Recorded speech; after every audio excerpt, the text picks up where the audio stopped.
Are y'all ready? Yeah, so it blew up. A 6.6K, 360,000 views.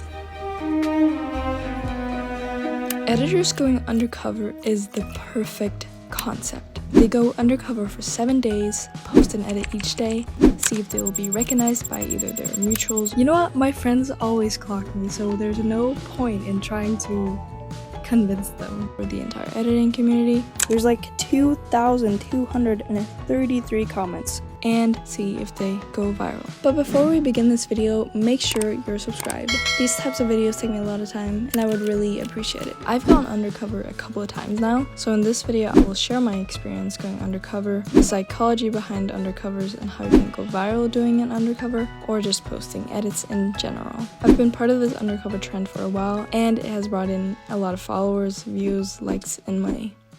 The original creator of this trend is Emo Who from Whoville, also known as Lauren, who posted her first undercover video back in November of 2020. It included her starting a Charlie TikTok editing account for a week. Lauren went very viral on her first undercover, and her YouTube video is sitting at 7.2 million views. She initially wanted to just start an account, post edits, and see what would go viral.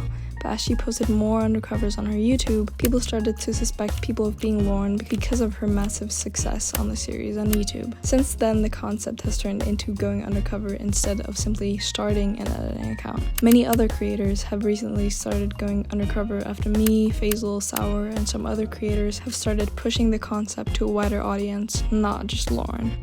Last year, I did the same concept as Lauren, and I didn't go undercover, but I simply tried to grow my account. The account that I now use as my main account to promote, post, and influence my followers today. Since I started my YouTube account, new editing YouTubers have flourished, and I'm very happy to have inspired editors to start their own editing YouTube accounts. I've always wanted to start my own editing YouTube account because there's been a lack of this type of editing YouTubers, well, besides Lauren, but I wanted to expand the community on YouTube, and I am working on it, even with this video. One of the things that really help grow your account is go undercover. Even if you're a small editor, a middle-sized editor, or a well-known editor, going undercover and entertaining an audience can massively help you. This has been my plan alongside with all my other YouTube videos to grow an audience. I first went undercover, or you can't really call it an undercover, but I first tried to gain followers on a new account in late March 2024. The first 10 days, the video did extremely bad, but I had hope. I knew that this particular video is the perfect recipe to gain attention and be known.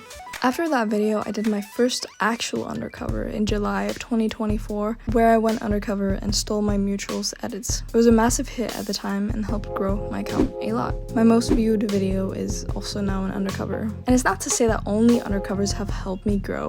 Plenty of other videos have also helped me grow, but undercovers are also key to growing. Now, the psychology behind undercovers is really simple actually. If you go to an undercover page, look at their videos, their comments, and their overall presence on that account, people are curious. It's a mystery.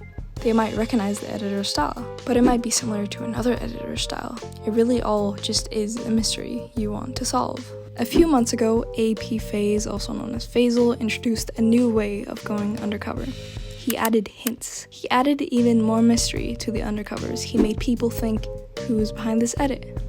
So big credit to Faisal for that. Bro is literally a genius. Additionally, being anonymous in these undercovers removes bias. When viewers don't know who's behind the edits, they judge it purely based on quality, not popularity or identity, hence all the Lauren comments. Because, they don't know that it's not actually Lauren, so they just think it's Lauren because the edit is good. This way, it lets unknown or less known creators have their shine and actually become known. When it is anonymous, people are also more impressed because it comes out of nowhere. Due to lack of bias, them seeing a new account and knowing nothing about them makes them seem like their edits are 20 times better than if I were to, for example, post an edit on my account. People know me. Obviously, they follow me for a reason, they like my edits, but they expect it. They expect me to post an edit that looks exactly like my style, and even if it's a good edit, it doesn't amaze them. When it's anonymous, people are blown away because they don't know who it is. They start accusing every editor they know for being behind the editing account. When the account is anonymous, people talk. People wonder, people want to know. The algorithm loves everyone being confused, guessing, and arguing. In the comments, people are mentioning multiple editors. They're discussing who it could be by analyzing the edit based off the editors that they know off the top of their head. A lot of editors will get these edits on their For You page for each day that passes and continue discussing for each day that is posted. So doing it for 7 days just makes you gain even more exposure, contrary to if you did it for 3 days, which could make you get less exposure because the time period is not that long. The likes, followers, and comments greatly impact the undercovers impact. When the undercover is doing numbers, more people are interested because they know other people are interested as well and they want to be part of the circus. It also creates an awesome YouTube video when the account succeeded and the YouTube viewers are content with the amount of views, likes, and comments the undercover got. I can see myself being excited to figure out who's behind this account, or this, or this, or this, because it's a mystery, and even though I've created undercovers, it's still as exciting when a person goes undercover and I don't know who they are. I followed, liked, DM'd, and commented on a lot of undercovers. I know what it's like to be extremely excited to see the next undercover post after stalking their account yesterday. Engagement is key to succeeding, and the entire concept of it being a mystery creates an insane amount of traction. People revisit the account, rewatch the edits, scroll through a multitude of comments, talk to their friends about it, and might even share on their own editing account asking people who they think it is. One thing that also always makes me excited for the YouTube video is hoping to be a part of the YouTube video. I did a poll on this a while ago because I was curious to see exactly why people want to be in an undercover so bad, and this was the answer. And I totally understand. Editors want to see themselves in a YouTube video. Editors want to be replied to. That is why they comment. Editors want to like and follow to be part of this undercover and solve the mystery with thousands of other editors.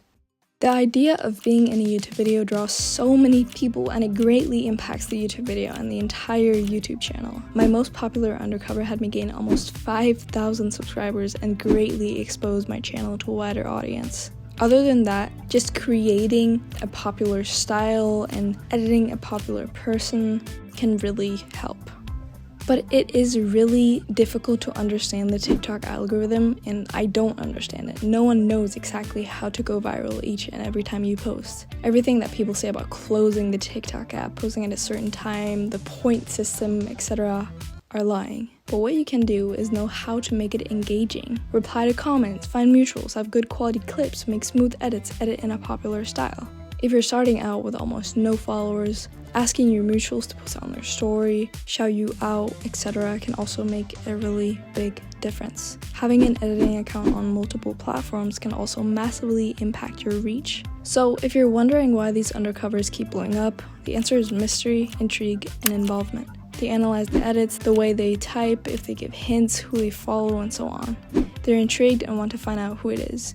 Involvement plays a big factor in this. Being involved, interacting, and hoping to be in the YouTube video makes you even more intrigued. By being involved, being part of the train and watching the YouTube video in hopes of being there, you are automatically part of the audience that these editors, including me, are looking to garner. For me, it isn't only about garnering an audience to watch my videos. That is obviously a plus and plays a huge part into why I do these undercovers.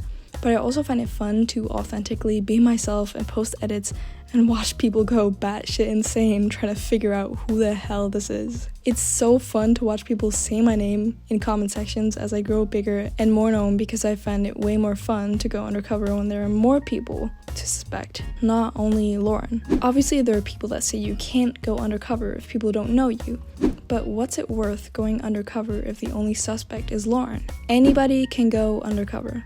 And if you want to, go for it. If you want to simply use this as a way of starting an editing account or going more viral, go for it also. If you found this helpful, informative, or interesting in any way, be sure to subscribe. If you want to test this out and make an undercover or simply grow your account, tag me in your edits. I'll try and watch them all and support you. Thank you for watching. Bye!